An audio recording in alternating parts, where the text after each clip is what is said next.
Understanding everyday English. Can I have that toy? Hello everyone, and welcome back to our channel.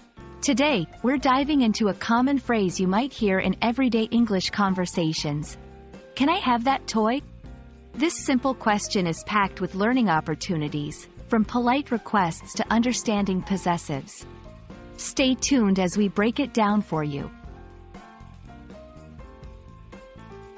The phrase, "Can I have that toy?" is structured to make a polite request.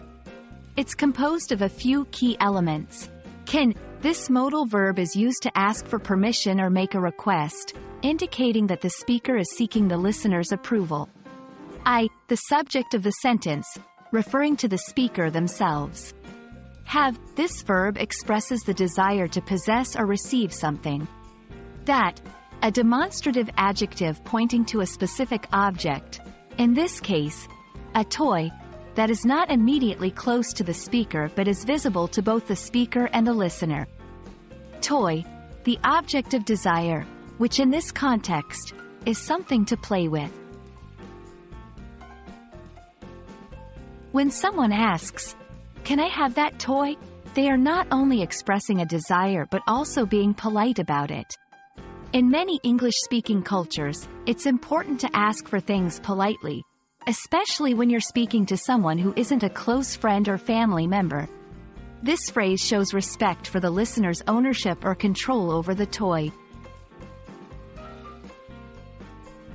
This phrase is commonly used in situations where you want to borrow or be given something. It's a polite way to express your interest in an item that belongs to someone else. In a store, you might use this phrase to ask a store employee if you can see or buy a toy. Among friends or siblings, when desiring a toy that another child is playing with, this phrase is a respectful way to express that interest. Remember, the tone of voice and body language accompanying the phrase can also convey politeness and eagerness without being demanding. And there you have it, a simple yet versatile phrase. Can I have that toy? Unpacked for your English learning journey?